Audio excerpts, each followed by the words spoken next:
In the depths of space, where empires rise and fall like distant stars, there exists a truth so devastating that it could shatter the very foundation of galactic civilization.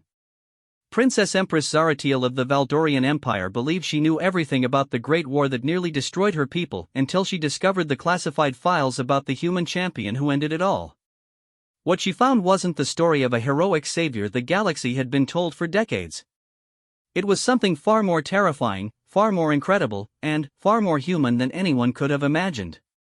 The truth about Captain Marcus Chen would not only change everything she thought she knew about humans, but it would force her to question whether her empire's survival came at a price too horrible to comprehend. Some secrets are buried for a reason. Some truths are too dangerous to know. But, when the fate of trillions hangs in the balance, even the most terrible truth must see the light. This is the story of that truth. The crystal spires of the Valdorian Imperial Palace pierced the violet sky like frozen lightning, their surfaces reflecting the twin suns that bathed the capital world of HFY Prime in eternal twilight. Princess Empress Zaratiel stood at the observation deck of the highest tower, her forearms clasped behind her back in the traditional pose of contemplation. The ceremonial robes of state hung heavy on her slender frame, the weight of leadership pressing down upon her shoulders like the gravity of a dying star. Today marked the 57th anniversary of the end of the Great War, and tomorrow would bring the usual celebrations, speeches, and remembrances of how the brave human champion Marcus Chen had saved not just the Valdorian Empire, but all known civilization from the ravenous devourers. Children across 100 worlds would recite the approved histories, their young voices speaking of humanity's unexpected arrival in galactic affairs and their decisive intervention in the darkest hour. But Zaratiel felt no joy in these memories. Something had been gnawing at her for months, a persistent whisper in the back of her mind that the official accounts didn't quite align with the fragments of truth she had begun to uncover. As the newly crowned Princess Empress, she had access to archives and databases that had been sealed for decades, classified materials that painted a very different picture of humanity's role in galactic affairs. The soft chime of her personal communication device interrupted her brooding. Her aide, Kelvin, materialized in the doorway with the fluid grace typical of his species. His 6 eyes blinked in sequence as he bowed respectfully. "Your Imperial Majesty, the High Council awaits your presence in the war room. Admiral THYSS has returned from the Outer Rim with disturbing reports." Zaratiel nodded, her mind already shifting from historical mysteries to present concerns. The council chamber was a vast circular room carved from a single piece of midnight black stone, its walls inscribed with the names of every world in the Empire. Holographic displays showed the current state of their territory, the familiar boundaries that had remained stable for over half a century thanks to the peace that followed humanity's intervention. Admiral THYSS stood at attention as she entered, his scarred carapace bearing witness to countless battles. The veteran warrior had fought in the final campaigns against the Devourers and was one of the few beings alive who had witnessed human combat capabilities firsthand. "Report," Zaratiel commanded, taking her place at the head of the obsidian table. "Your Majesty, our deep space monitoring stations have detected unusual readings from the Krogar sector. Energy signatures consistent with Devourer technology, but refined, evolved. Something that should not exist." The Princess Empress felt a chill run through her body. The Devourers had been completely eradicated during the war, their bioships and hive worlds reduced to cosmic dust by human weapons that defied all known physics. It was supposed to be impossible for any trace of them to remain. "How certain are you of these readings?" she asked, though she could see the grim certainty in the Admiral's compound eyes.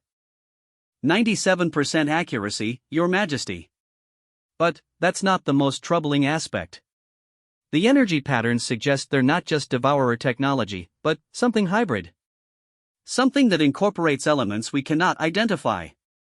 High Counselor Vexthar leaned forward, his elderly features creased with worry. "If the Devourers have somehow returned, we must contact the human territories immediately. They are our sworn allies, and their champion promised eternal protection." Zaratiel remained silent for a long moment, remembering the classified files she had been studying. The humans had indeed promised eternal protection, but the terms of that promise were far more complex than the public had ever been told. More importantly, recent communications with human space had become increasingly sparse and evasive. "Admiral, prepare a reconnaissance fleet. I want detailed scans of the Krogar sector within the week." Meanwhile, attempt to establish direct communication with human high command. It's been far too long since we've had proper diplomatic contact. As the council members filed out to execute their orders, Zaratiel lingered in the chamber, staring at the holographic map that showed the current state of the galaxy. The human territories occupied a modest region near the galactic rim, their borders clearly defined and, apparently peaceful. But, something about their isolation troubled her. In 5 decades, not a single human ship had been detected outside their designated space. No trade missions, no diplomatic ventures, no exploration fleets. For a species that had demonstrated such incredible technological prowess during the war, their complete withdrawal from galactic affairs seemed profoundly unnatural. That evening, Zaratiel made her way to the deepest levels of the Imperial archives, past the public records and into the classified vaults that contained the Empire's most sensitive historical documents. The chamber she sought was sealed behind quantum encryption barriers that recognized only her unique biosignature. Inside, crystalline storage matrices contained terabytes of classified data from the war era, including files that had never been accessed since they were first sealed. She located the specific archive she sought, a collection of documents labeled with the highest classification codes. As she began to review the files, her initial confusion gave way to growing horror. The official histories claimed that humanity had arrived in their sector of the galaxy just as the Devourer invasion began, drawn by distress signals and motivated by natural heroism. But the classified communications told a very different story. The first humans had arrived nearly 2 years before the Devourers attacked, appearing suddenly in the outer rim with technology that surpassed anything the established galactic civilizations possessed.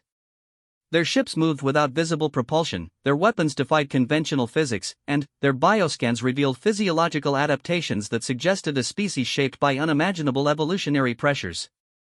Initial first contact protocols had been tense, with human representatives demanding access to galactic databases and detailed information about military capabilities across all major civilizations. When questioned about their origins, the humans had been evasive, claiming only that they came from beyond the edge of known space and that they were preparing for something that was coming. Zaratiel's hands trembled as she read the intercepted communications between human ships during those early months. The messages were filled with references to harvesting protocols, biomass calculations, and genetic diversity indexes. There were discussions of which civilizations showed the most promise for integration and which might need to be processed differently. But it was the final set of documents that shattered her understanding completely. Deep analysis of Devourer biotechnology had revealed something that was classified at the highest possible levels and shared only with the royal family and the most senior military commanders. The Devourers weren't an alien species at all. They were artificial constructs, biomechanical weapons designed and deployed by an unknown civilization. The organic components of their ships and weapons contained genetic markers that traced back to dozens of different species across the galaxy, as if someone had been collecting biological samples for centuries before the invasion began. The terrible implication hit her like a physical blow. The humans hadn't arrived to save them from the Devourers. They had arrived to deploy them. As she continued reading, the full scope of the deception became clear. The war between humans and Devourers had been entirely staged, a massive operation designed to eliminate potential threats while simultaneously positioning humanity as the galaxy's saviors. The Devourers had systematically targeted the most advanced military installations, the most dangerous weapons research facilities, and the most strategically capable commanders of every major civilization. Meanwhile, human forces had fought carefully choreographed battles that always resulted in just enough damage to appear authentic while preserving the infrastructure they wanted to keep intact. The final battle, where champion Marcus Chen had supposedly sacrificed his life to destroy the last Devourer hive, had taken place in a remote system with no witnesses except human forces. The explosion that ended the threat had been so massive that no wreckage remained for analysis, and Chen's body was never recovered. Zaratiel found herself struggling to breathe as the full magnitude of the deception became clear. Humanity hadn't saved the galaxy from the Devourers. They had used the Devourers to conquer it, eliminating resistance while positioning themselves as heroes. The 57 years of peace that followed hadn't been a golden age of post-war recovery. They had been an occupation disguised as protection. But, if this was true, why had the humans withdrawn to their remote territories? why maintain the fiction for over half a century? And, what did it mean for the future of every civilization in the galaxy? The communication device on her wrist chimed softly, and Admiral THYSS's voice crackled through the encrypted channel. Your Majesty, we've received a response from human space. They're sending a diplomatic vessel to discuss the situation in the Krogar sector. It will arrive within the week. Zaratiel closed the archive files, her mind reeling with implications. A human ship was coming, the first to leave their territory in decades. Whether this was coincidence or something more sinister remained to be seen, but she knew one thing with absolute certainty: she could no longer trust the official histories that had shaped her entire understanding of galactic civilization. As she made her way back through the darkened corridors of the palace, Zaratiel began to formulate a plan. She needed more information, more evidence of humanity's true nature and intentions. But she also needed to be careful. If the humans were truly as dangerous as the classified files suggested, then her investigation could trigger consequences that would make the original Devourer invasion seem like a minor inconvenience. The weight of terrible knowledge pressed down upon her as she reached her private chambers. Tomorrow would bring the anniversary celebrations, with their speeches about human heroism and interspecies cooperation. But now she knew the truth behind the myths, and that knowledge would either save her people or damn them all. In the distance, the first human ship in 57 years was already altering course toward Valdorian space, its intentions as mysterious as the species that built it. Whatever was about to happen would determine the fate of every living being in the galaxy, and Zaratiel was the only one who suspected that the real war was just beginning. The Princess Empress stared out at the stars, knowing that somewhere among them lay the answers to questions that might destroy her sanity. But she also knew that ignorance was no longer an option.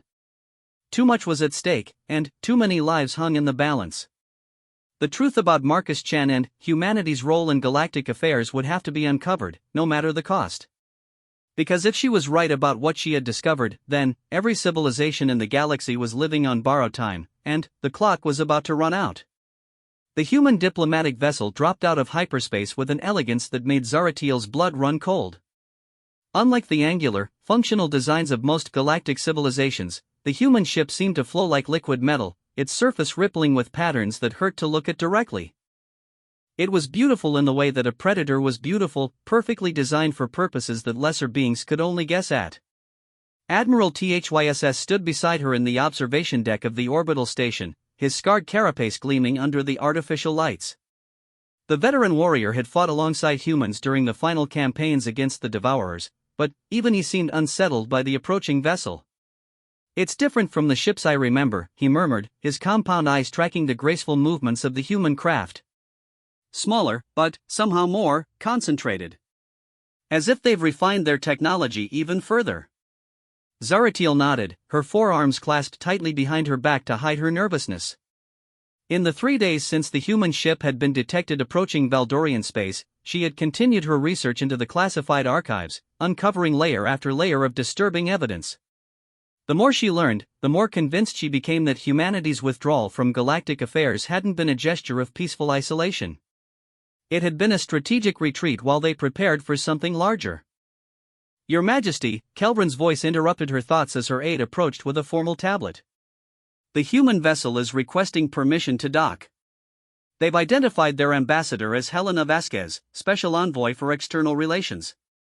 The name meant nothing to Zaratiel, but she had expected that.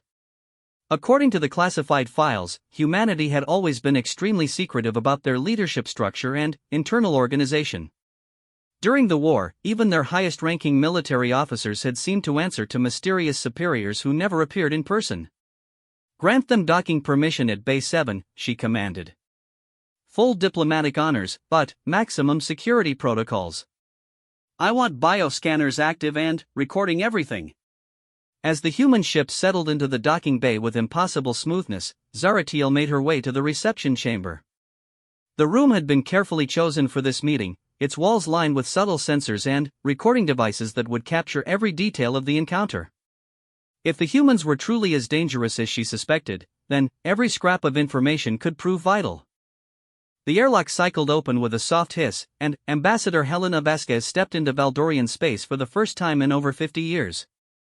She was unremarkable at first glance, appearing to be a middle-aged human female with graying hair and laugh lines around her eyes. But there was something in the way she moved, a precision and awareness that suggested capabilities far beyond what her appearance indicated. "Your Imperial Majesty," Vasquez said, offering a bow that was perfectly calibrated to show respect without subservience. "It is an honor to stand in your presence.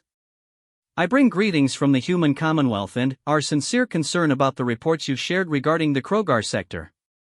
Zaratiel studied the ambassador carefully, noting the way her eyes took in every detail of the chamber without seeming to do so.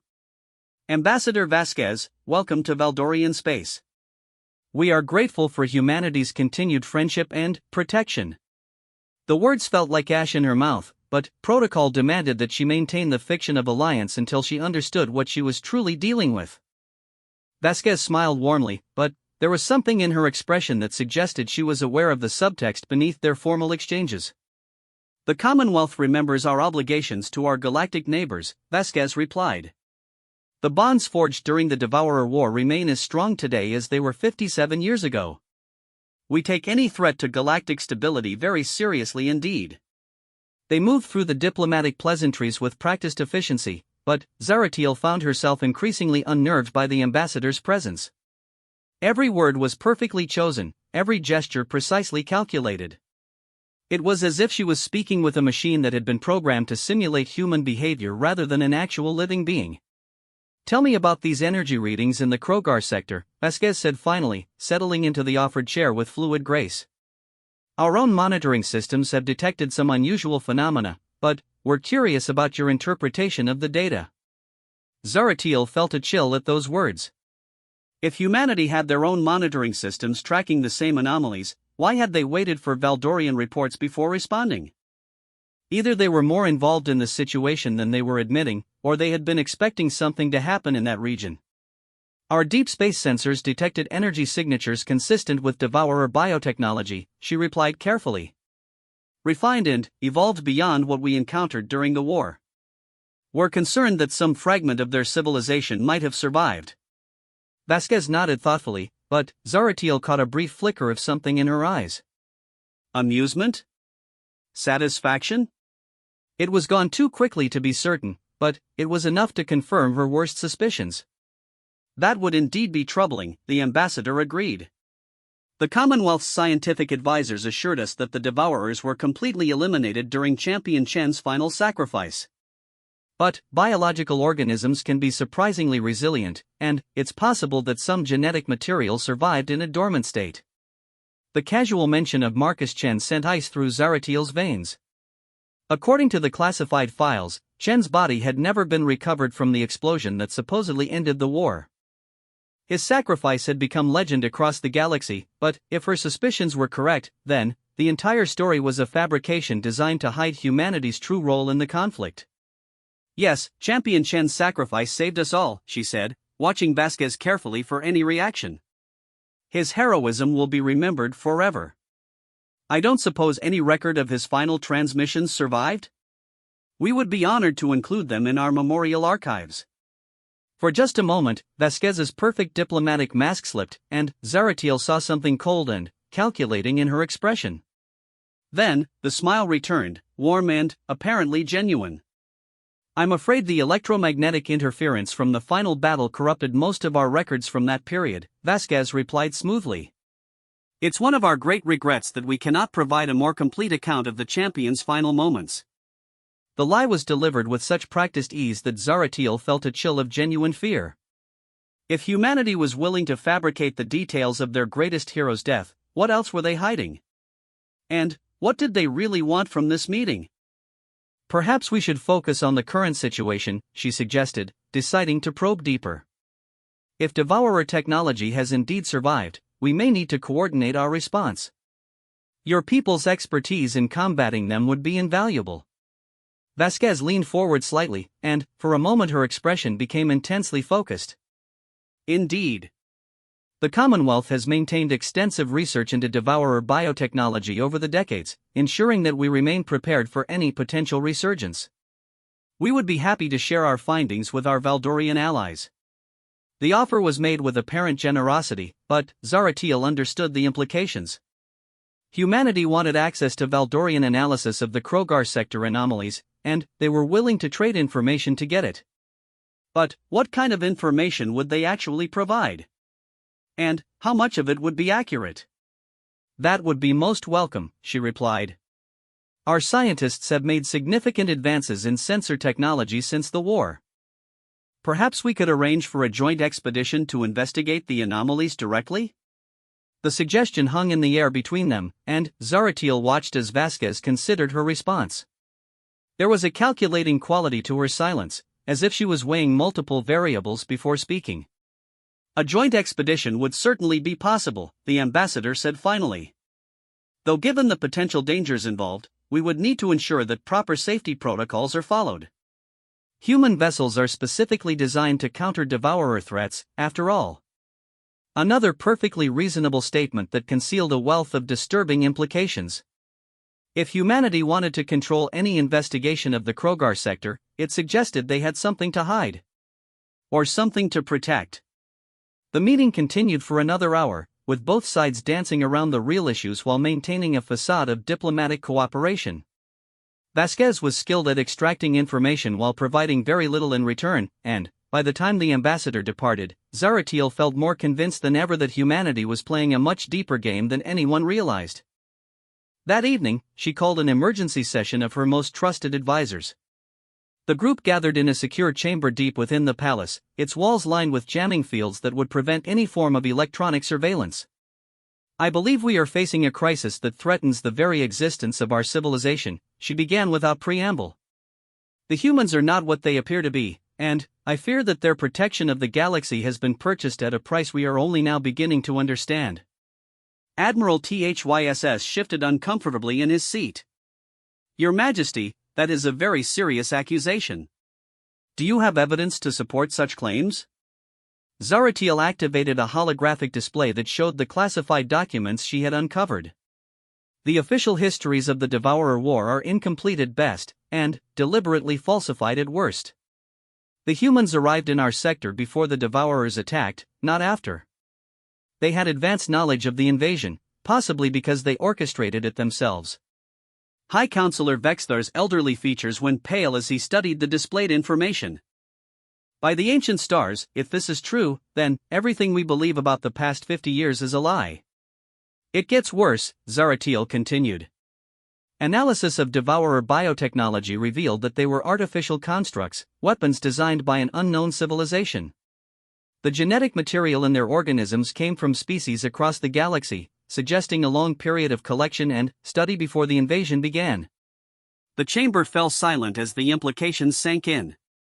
If humanity had created the Devourers as weapons to eliminate potential threats while positioning themselves as saviors, then their current withdrawal from galactic affairs took on a much more sinister meaning. What do they want from us? Admiral THYSS asked, his voice barely above a whisper. I don't know, Zaratiel admitted. But I suspect the anomalies in the Krogar sector are connected to whatever they're planning next. Ambassador Vasquez was far too interested in our sensor data, and far too eager to control any investigation. She turned to address the full council. I'm ordering a complete review of all interactions with human forces during the war. I want every communication intercepted, every battle analyzed, every piece of technology studied.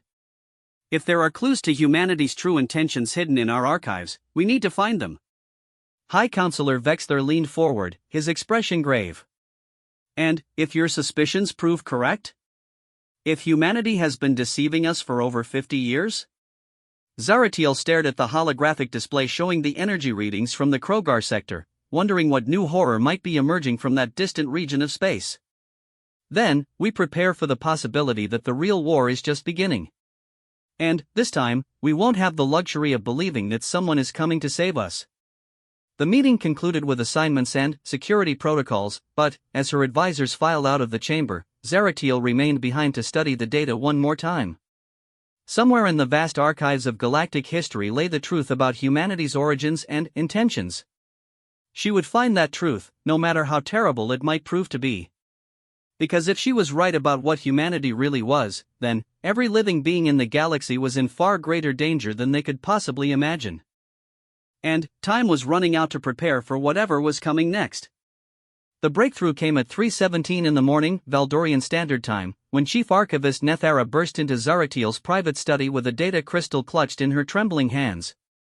The elderly scholar had been working around the clock for 6 days, sifting through the deepest levels of the Imperial Archives following the Princess Empress's orders to uncover every scrap of information about humanity's true nature. "Your Majesty," Nethara gasped, her breathing labored from a rushed journey through the palace corridors. "I found something. Something that changes everything we thought we knew." Zaratiel looked up from the tactical display she had been studying, her 4 eyes reflecting the exhaustion of days spent without proper rest. The investigation into humanity's deception had consumed her every waking moment since Ambassador Vasquez's departure, and the weight of terrible knowledge was beginning to take its toll. "What have you discovered?" she asked, accepting the data crystal and sliding it into her personal access terminal. "It's a fragment of a transmission," Nethara explained, settling into a chair with visible relief. "Something that was intercepted during the early phases of the war but classified at such a high level that it was sealed in the deepest archives. I only found it because you gave me access to the royal cipher protocols." The holographic display activated, showing what appeared to be a partial communication between 2 unknown parties. The transmission was heavily corrupted, with sections missing and others distorted by electromagnetic interference. But what remained was enough to make Zaratiel's blood run cold. "Translation matrix active," she commanded, and the alien symbols resolved into readable text. "Genetic harvest exceeding projections by 47%. The Valdorian specimens show particularly promising neural pathways for integration. Recommend prioritizing their preservation during Phase 3 operations." Confirmed. The Zephyrians have demonstrated unexpected tactical adaptability. Their military commanders should be processed separately for detailed analysis before termination. Chen reports successful deployment of hunter-killers in the Altair system. Local resistance eliminated with minimal damage to infrastructure. Biomass collection proceeding on schedule. Understood. Maintain the illusion of desperate last stands. The cattle must believe they are winning through their own efforts until the harvest is complete. The fragments continued for several more lines before dissolving into static, but Zaratiel had read enough. Her hands shook as the full implications hit her like a physical blow. Humanity hadn't just orchestrated the Devourer invasion as a means of conquest. They had used it as a vast harvesting operation, collecting genetic material and studying the capabilities of every major civilization in the galaxy. "There's more," Nethara said quietly, activating a second data stream. "I found records of unusual stellar phenomena during the war years. Energy readings from uninhabited systems that suggested massive industrial operations. Someone was building something out there in the dark between the stars." The new display showed a map of the galaxy during the war period, with anomalous energy signatures marked in red. The pattern was subtle but unmistakable once you knew what to look for. A vast network of hidden facilities spread throughout the void, all connected by supply routes that avoided every major shipping lane and inhabited system. They were using the war as cover, Zaratiel breathed, her mind racing to process the implications. While everyone was focused on fighting the Devourers, humanity was building an infrastructure that spanned half the galaxy. But what were they building? And why had they withdrawn to their remote territories after the war ended? The answer came to her in a flash of terrible insight that made her stomach clench with fear. "They were preparing for the next phase," she whispered. "The harvest operation wasn't the end goal. It was just the beginning." Nethara nodded grimly.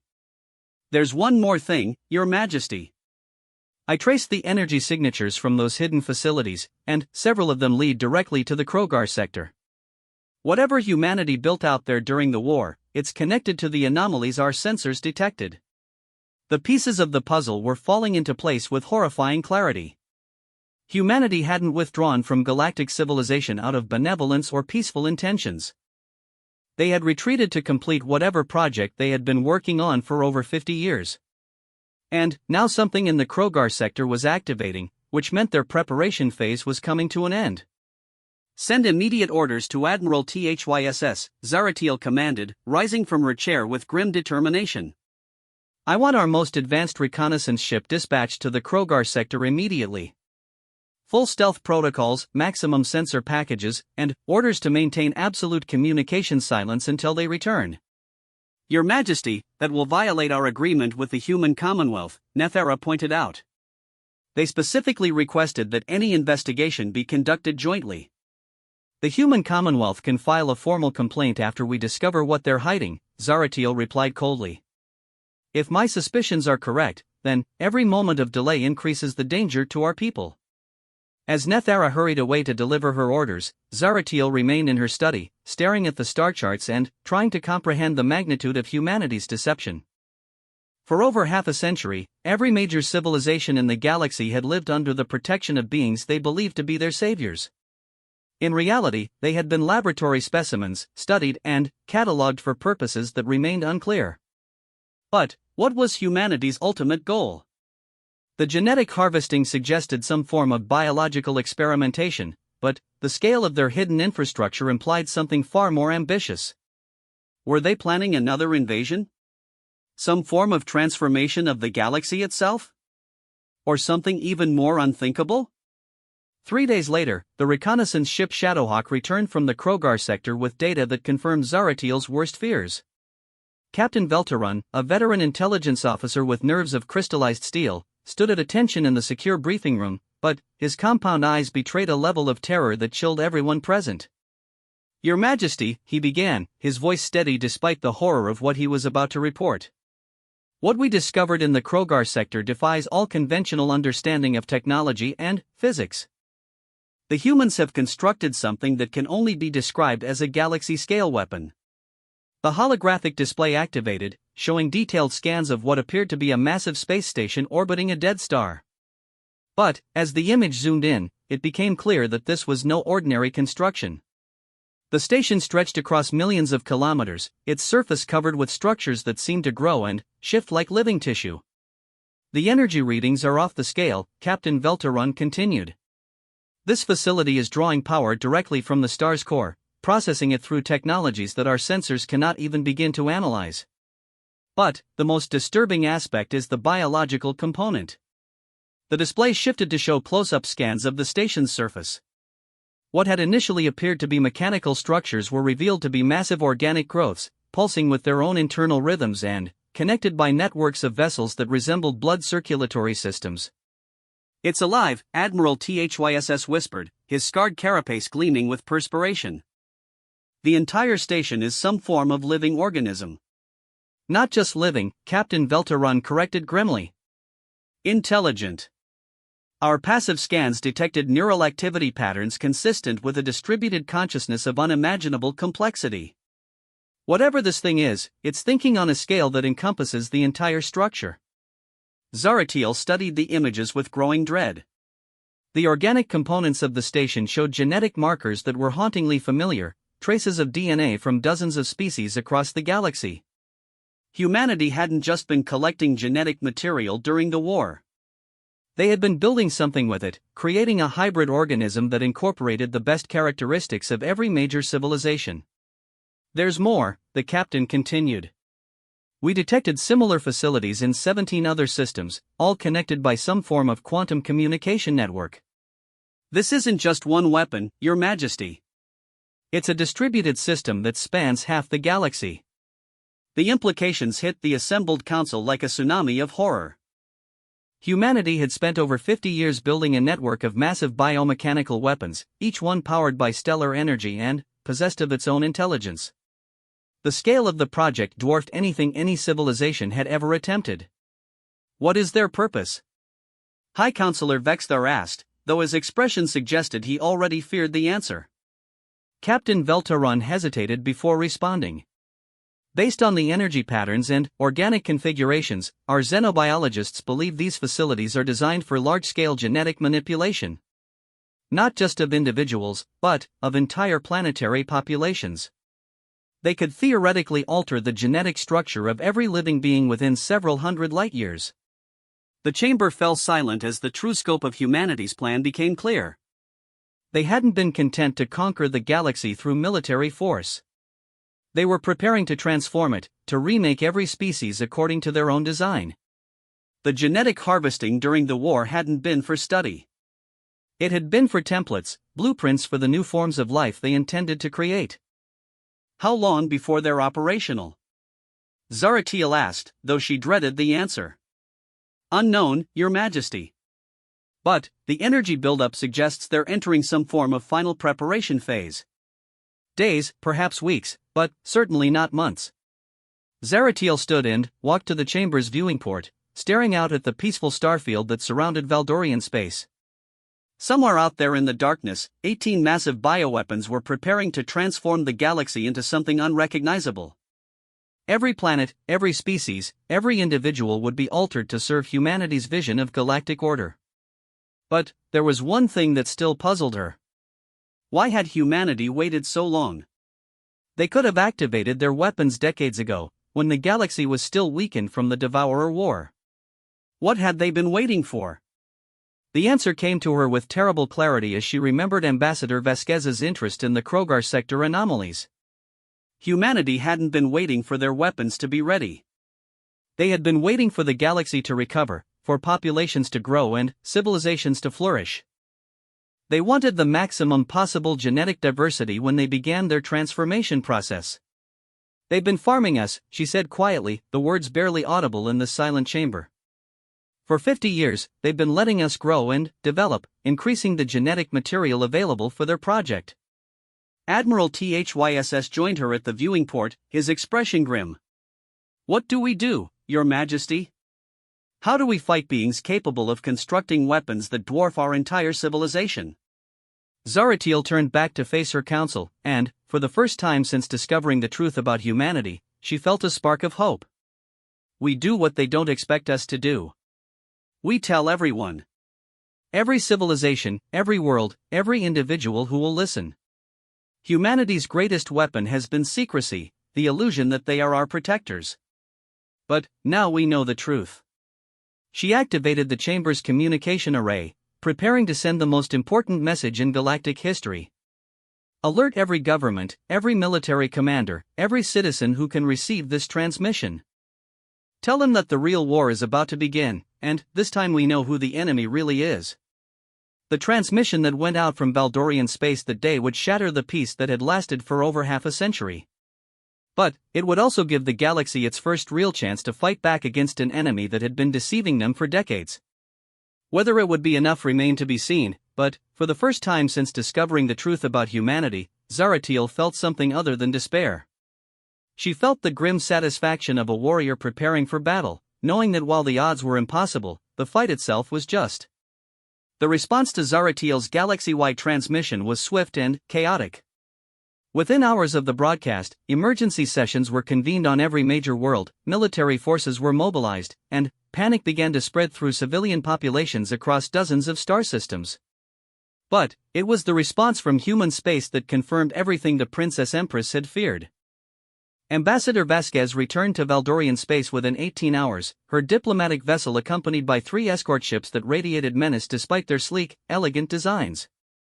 The humans were no longer bothering to maintain their facade of peaceful cooperation, and their true nature was beginning to show through the cracks of their diplomatic mask. "Your Imperial Majesty," Vasquez said as she entered the council chamber, her previous warmth replaced by a cold efficiency that made the temperature in the room seem to drop several degrees. "The human Commonwealth is deeply disappointed by your decision to share classified information with unauthorized parties." Zaratiel faced the ambassador across the obsidian table, her forearms folded in the traditional gesture of royal defiance. Behind her, Admiral THYSS and her most trusted advisors stood ready to fight, though they all knew that conventional weapons would be useless against humanity's advanced technology. "The information belongs to the galaxy, not to humanity," she replied evenly. "Every civilization has the right to know the truth about their supposed protectors." Vasquez's smile was razor-thin, completely devoid of the warmth she had displayed during their first meeting. "Truth is a subjective concept, Your Majesty. The version of events you shared is based on incomplete data and flawed assumptions. You've caused unnecessary panic over what amounts to historical curiosities." "Historical curiosities?" Admiral THYSS stepped forward, his scarred carapace gleaming with anger. Are you denying the existence of the weapons platforms in the Krogar sector and 17 other systems? Are you claiming that those massive biomechanical constructs are figments of our imagination? The ambassador turned her attention to the admiral, and, for a moment, her human mask slipped entirely.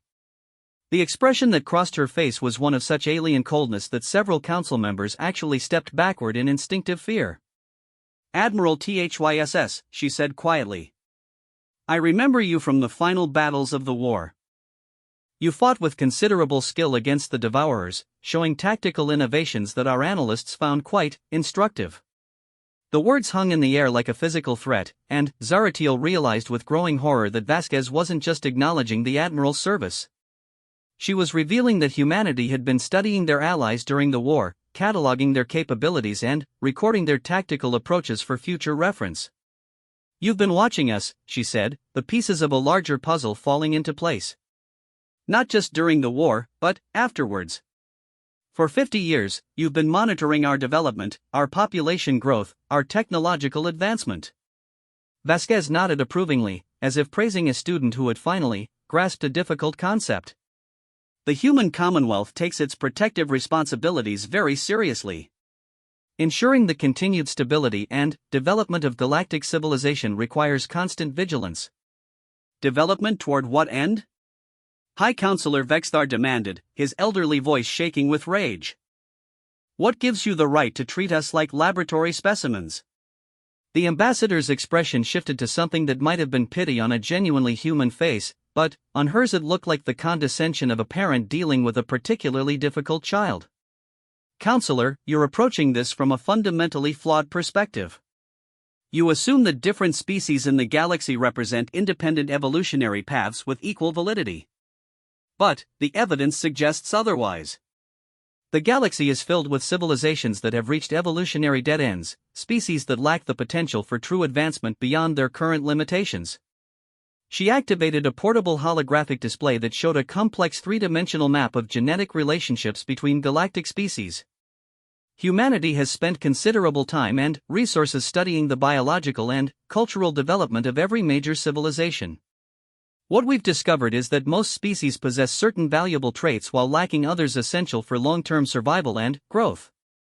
Zaratiel stared at the display, recognizing the genetic markers from dozens of species she knew. But the way they were arranged suggested that humanity saw them not as independent life forms, but as components in some larger design. You're talking about genetic integration, she breathed, the final piece of the puzzle falling into place. The biomechanical weapons aren't designed to destroy civilizations. They're designed to merge them. Vasquez's smile became genuinely pleased, as if Zaratiel had finally solved a problem that had been troubling her for some time. Integration is a much more accurate term than transformation. Humanity represents the optimal template for galactic civilization, but we recognize that other species have developed traits that could enhance that template. The Valdorian nervous system, for example, shows remarkable efficiency in processing multiple data streams simultaneously. The Zephyrian skeletal structure provides enhanced physical resilience. The Altarian sensory apparatus demonstrates sensitivity across a much broader spectrum than human baseline. The horror of what she was describing began to sink in. Humanity wasn't planning to conquer the galaxy in any conventional sense. They were planning to absorb it, to take the best characteristics of every species and incorporate them into a hybrid civilization that would be biologically and culturally human at its core. You're talking about the extinction of every independent species in the galaxy, Admiral THYSS said, his voice barely controlled. The complete obliteration of billions of years of evolutionary development. On the contrary, Vasquez replied smoothly. We're talking about the perfection of that development. Every valuable trait will be preserved and enhanced. Every useful cultural innovation will be integrated into the new galactic society. Nothing of real value will be lost. Except for the civilizations themselves, Zaratiel said coldly. Except for the right of species to determine their own evolutionary path. Except for freedom itself. The ambassador's expression became genuinely puzzled, as if she couldn't understand why anyone would object to such an obviously beneficial arrangement. Freedom to what? To repeat the same patterns of conflict and limitation that have defined galactic history for millennia? To waste resources on territorial disputes and cultural prejudices that serve no constructive purpose?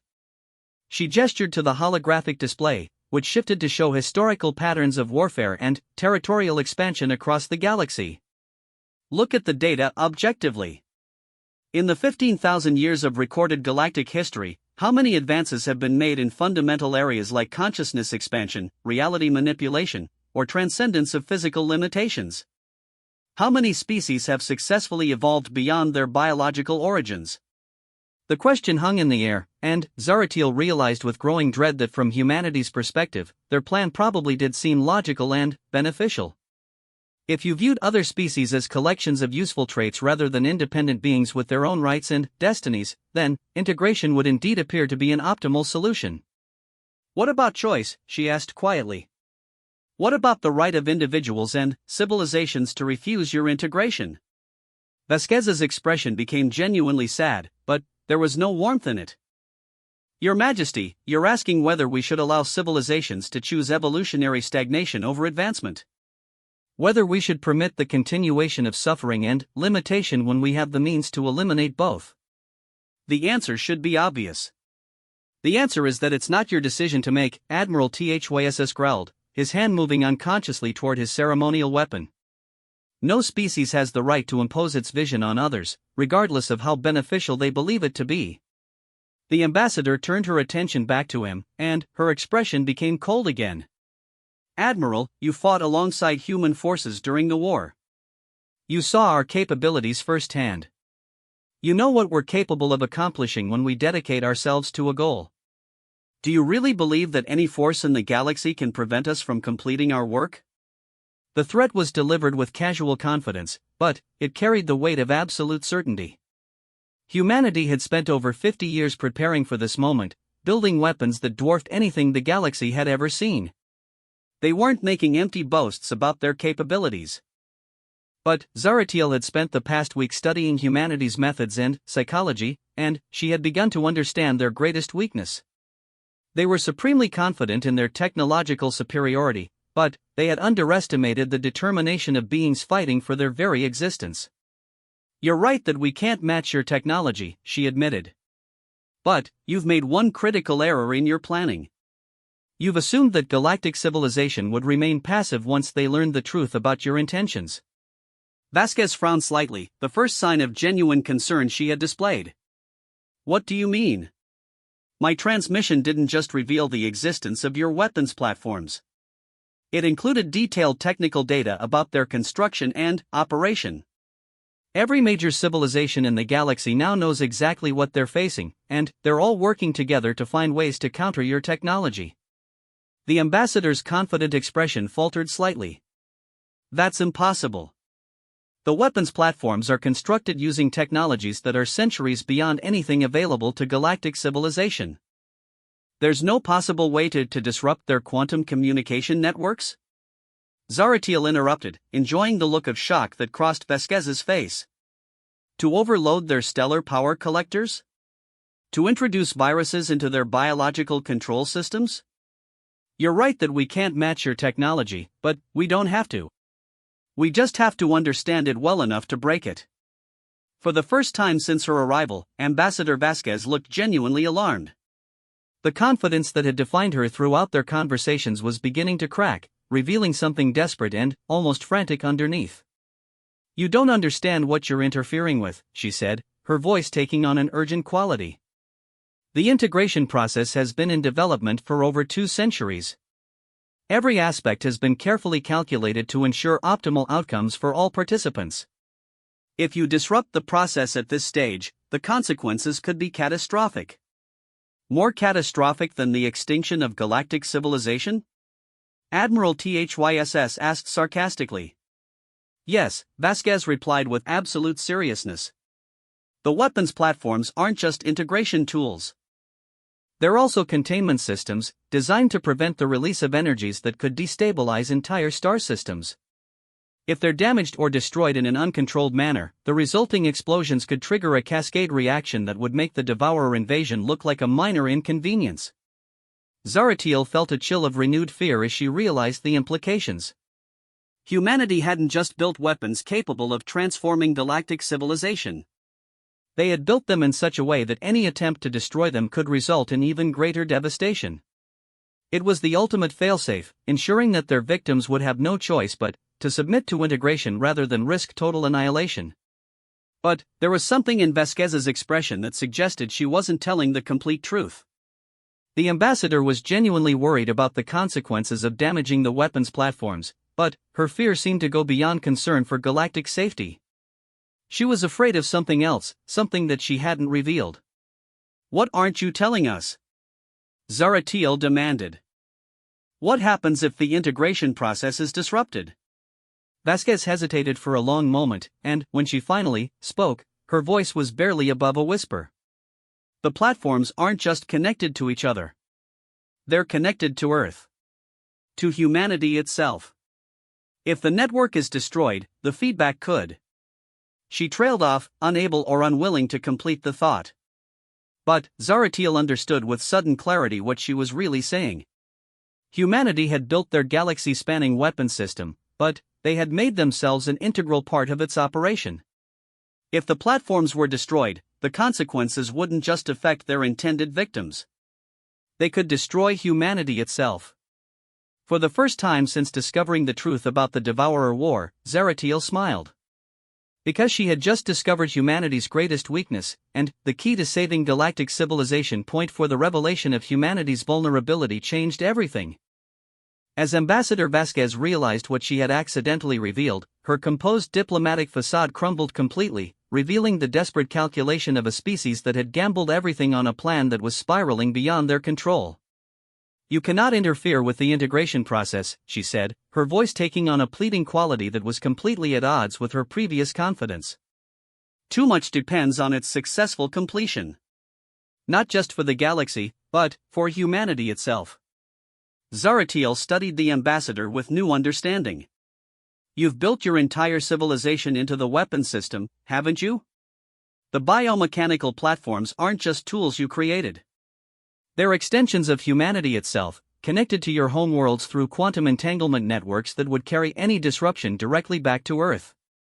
Vasquez's silence was confirmation enough. The Princess Empress began to see the full scope of humanity's desperate gamble. They had spent over 2 centuries preparing for galactic integration, but, in the process they had transformed themselves into something that couldn't survive without completing their plan. They weren't conquering the galaxy out of arrogance or ambition. They were doing it out of necessity. "What happened to you?" Admiral Thyss asked, his voice carrying an unexpected note of pity. "What drove humanity to such extremes?" The ambassador looked at him for a long moment, and some of her human mask slipped away to reveal something ancient and tired underneath. "We discovered that we were dying," she said quietly. "Not as individuals, but as a species. Our genetic diversity was collapsing, our birth rates were declining, and our bodies were beginning to reject the technologies that had sustained our civilization for millennia." She activated her holographic display again, showing genetic analysis charts that painted a picture of biological catastrophe. "We had reached an evolutionary dead end. Within 3 generations, humanity would have become extinct through genetic collapse and biological incompatibility with our own technology."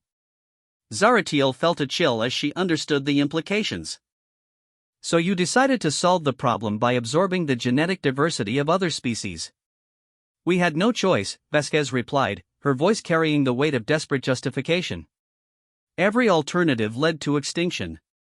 The integration process wasn't designed out of conquest ambitions. It was designed as a survival protocol for a dying species." "And the Devourer War?" High Counselor Vexthar asked. "The staged invasion and false heroism?" "Necessary misdirection," the ambassador admitted. "We needed access to genetic material from across the galaxy, but we also needed time to build the integration platforms without interference. The war provided both. It allowed us to study every major species under combat conditions while simultaneously justifying our presence in their territory."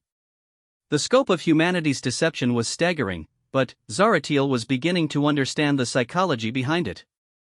A dying species, faced with extinction, had chosen to gamble everything on a plan that would either save them or destroy the galaxy in the attempt. It was monstrous in its scope, but, from humanity's perspective, it was also the only rational choice. "What about Marcus Chen?" she asked. "Was he real, or just another fiction?" Vasquez's expression became genuinely pained. Chen was real.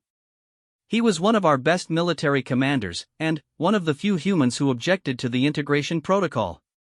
He believed we could find another solution, some way to save our species without absorbing others. When he learned the truth about the Devourer War, he attempted to expose our plans to galactic authorities. "So you killed him?" "We tried to stop him," she corrected.